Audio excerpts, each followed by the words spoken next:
Hi friends, ഇനിയിപ്പോൾ നമ്മൾ ഒരു മടി പിടിച്ചിരിക്കുന്നൊരു ദിവസമാണെങ്കിൽ ഇപ്പോൾ നമുക്കൊരു ബിരിയാണിയെല്ലാം തയ്യാറാക്കണം എന്നൊക്കെയാണെങ്കിൽ പെട്ടെന്ന് തയ്യാറാക്കാൻ പറ്റിയൊരു ബിരിയാണി റെസിപ്പിയാണിത്. നമുക്കിപ്പം ഒന്നും കഴിയുന്നില്ല, ഒരു മൂഡില്ല, ഫുഡ് ഉണ്ടാക്കാനൊന്നും ഒരു മൂഡില്ല എന്നുണ്ടെങ്കിൽ അപ്പോൾ എളുപ്പത്തിലൊരു ബിരിയാണി തയ്യാറാക്കണം എന്നുണ്ടെങ്കിൽ നമുക്ക് ഇതേപോലെ ചെയ്താൽ എളുപ്പത്തിൽ തയ്യാറാക്കാൻ പറ്റിയൊരു ബിരിയാണിയാണ്. ഇതിനു വേണ്ടി ഞാനിവിടെ ഒരു 3 ഉള്ളി എടുത്തിട്ട് കട്ട് ചെയ്ത് വെച്ചിട്ടുണ്ട്. പിന്നെ ഇതിലേക്ക് പച്ചമുളക്, വെളുത്തുള്ളി, ഇഞ്ചി, തക്കാളി എല്ലാം കൂടി ഒന്ന് പേസ്റ്റ് രൂപത്തിൽ അടിച്ചെടുക്കുകയാണ് കേട്ടോ ചെയ്യുന്നത്. തക്കാളി ഒന്ന് മുറിച്ചിടാണ്ട് എല്ലാം ഇതേപോലെ ഒന്ന് ജാറിലിട്ടിട്ട് ഒന്ന് പേസ്റ്റ് രൂപത്തിലേക്ക് നമുക്ക് അടിച്ചെടുക്കാം. ഇനി നമ്മളിപ്പോൾ ഏത് പാത്രത്തിലാണ് ബിരിയാണി തയ്യാറാക്കുന്നത് ആ ഒരു പാത്രം എടുത്തിട്ട് അതിലേക്ക് കുറച്ച് ഓയിൽ ഒഴിച്ചെടുക്കാം.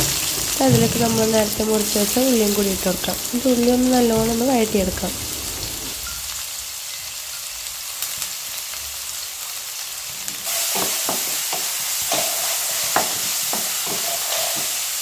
ഉള്ളി ഒന്ന് വാടിയതിന് ശേഷം അതിലേക്ക് നമ്മൾ നേരത്തെ അരച്ച് വെച്ച തക്കാളിയും പച്ചമുളകും എല്ലാം കൂടിയിട്ട് അരച്ച് വെച്ച പേസ്റ്റ് ഉണ്ടല്ലോ അതും കൂടി ചേർത്ത് കൊടുക്കാം. അതിലേക്ക് കുറച്ച് വെള്ളം കൂടി ഒന്ന് ജാറിൽ കുറച്ച് വെള്ളം കൂടി ആക്കിയിട്ട് നമുക്ക് അതും കൂടി ഒഴിച്ച് കൊടുത്തിട്ട് എല്ലാം കൂടി ഒന്ന് വേവിക്കാൻ വെക്കാം. ഇതിലേക്ക് ഞാനൊരു മാഗി ക്യൂബ് ചേർത്ത് കൊടുക്കുന്നുണ്ട്. അത് ഓപ്ഷണലാണ് കേട്ടോ, നിങ്ങൾക്ക് ഇഷ്ടമുണ്ടെങ്കിൽ ചേർത്ത് കൊടുത്താൽ മതി. എൻ്റെ കയ്യിലൊരു മാഗി ക്യൂബ് ഇല്ലതുകൊണ്ട് ഞാനൊന്ന് ചേർത്ത് കൊടുക്കുന്നതാണ്.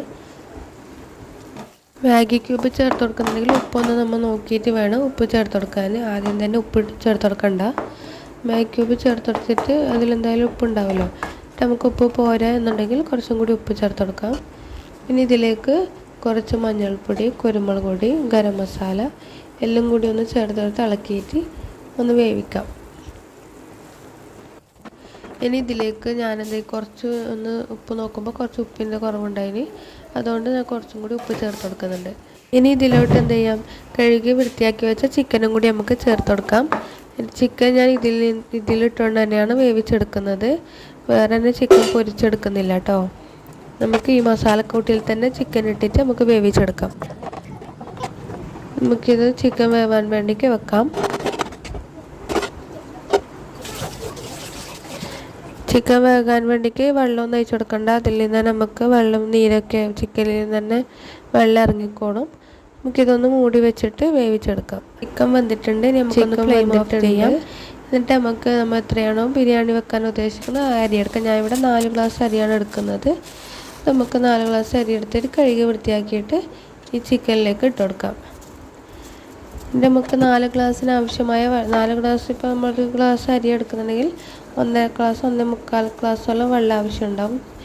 നമുക്ക് എന്താ ചെയ്യാം, അതിനനുസരിച്ച് വെള്ളം എടുത്തിട്ട് ഞാൻ വെള്ളം എടുത്തിട്ട് വേറൊരു പാത്രത്തിൽ ചൂടാകാൻ വെച്ചിട്ടുണ്ട്. നമുക്ക് ഇതിൽ തന്നെ വെച്ചിട്ട് ചൂടാപ്പിക്കുമ്പോൾ നല്ലോണം അരി വന്നു. ഞാൻ വേറെ തന്നെ വെള്ളം വെച്ചിട്ട് അതിനനുസരിച്ചിട്ട് വെള്ളം വെച്ചിട്ട് ആ വെള്ളം ചൂടായതിന് ശേഷം നല്ലോണം തിളച്ചതിന് ശേഷം ആ വെള്ളം ഈ ചോറിലേക്ക് നമുക്ക് ഒഴിച്ചു കൊടുക്കാം. എന്നിട്ട് ഇതിൽ നിന്ന് നമുക്ക് അരി വെന്തിട്ട് വരണം. ഇതിൽ നിന്നാണ് അരി വേവിച്ചെടുക്കുന്നത് കേട്ടോ. സാധാരണ നമ്മൾ ബിരിയാണിക്ക് ചെയ്യുന്ന പോലെ തന്നെ ഒന്ന് വെള്ളം വറ്റി വന്നു കഴിഞ്ഞാൽ ഇതൊന്ന് മറിച്ചിട്ടെടുക്കാം. അതിലേക്ക് ഞാനൊരു മുറി ചെറുനാരങ്ങൻ്റെ നീരൊഴിച്ച് കൊടുക്കുന്നുണ്ട്. അത് ഓപ്ഷണലാണ് കേട്ടോ. നിങ്ങൾക്ക് ഇപ്പോൾ കുറച്ച് പുളി വേണമെന്നുണ്ടെങ്കിൽ മാത്രം ചെറുനാരങ്ങ നീര് ചേർത്ത് കൊടുത്താൽ മതി, അല്ലെങ്കിൽ അത് സ്കിപ്പ് ചെയ്തിട്ട് പോവാം. ഇതൊന്ന് നമുക്ക് മറിച്ചിട്ടെടുത്തിട്ട് ഒന്നും കൂടി വേവിക്കാം.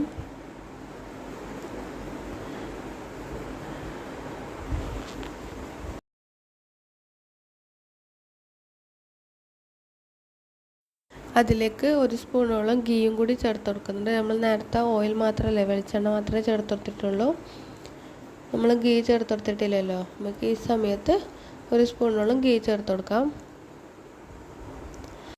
പിന്നെ ഇതിലേക്ക് ഞാൻ ഒരു ക്യാരറ്റ് ചെറുതായി ഒന്ന് ഗ്രേറ്റ് ചെയ്തെടുത്തതാണ്.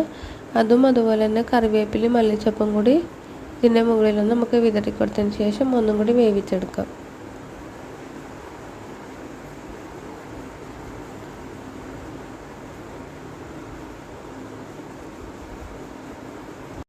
അങ്ങനെ നമ്മളെ ടേസ്റ്റിയായ അതുപോലെ തന്നെ എളുപ്പത്തിൽ തയ്യാറാക്കാൻ പറ്റിയ ഒരു വെറൈറ്റി ബിരിയാണി തയ്യാറായി. ഇപ്പം നമ്മൾ വേറെ തന്നെ ദമ്മിനൊന്നും ഇടേണ്ട ആവശ്യമൊന്നുമില്ല. ഇതിപ്പം നമുക്ക് നല്ലൊരു ബിരിയാണി ആക്കണമെന്നുണ്ടെങ്കിൽ ഇങ്ങനെയൊന്നും പറ്റില്ല. ഇതിപ്പം നമുക്കൊരു മൂഡ് ഓഫായി ഇങ്ങനെയൊന്നും ഫുഡ് ഉണ്ടാക്കാനൊന്നൊരു മൂഡില്ല, അങ്ങനെയെല്ലാം ഇല്ല ദിവസങ്ങളിലെങ്കിൽ നമുക്കൊന്ന് പെട്ടെന്നൊരു ബിരിയാണി ഒന്ന് തയ്യാറാക്കാമെന്നുണ്ടെങ്കിൽ ഇതേപോലെ നമുക്ക് തയ്യാറാക്കാൻ പറ്റും. നല്ല ടേസ്റ്റാണ് കേട്ടോ, കഴിക്കാനൊക്കെ നല്ല ടേസ്റ്റാണ് ഇങ്ങനെ തയ്യാറാക്കിയാൽ. അപ്പോൾ ഈ ബിരിയാണി ഇഷ്ടപ്പെട്ടെങ്കിൽ എല്ലാവരും ഒന്ന് ലൈക്ക് ചെയ്യുക, ഷെയർ ചെയ്യുക, അതുപോലെ തന്നെ സബ്സ്ക്രൈബും ചെയ്യുക.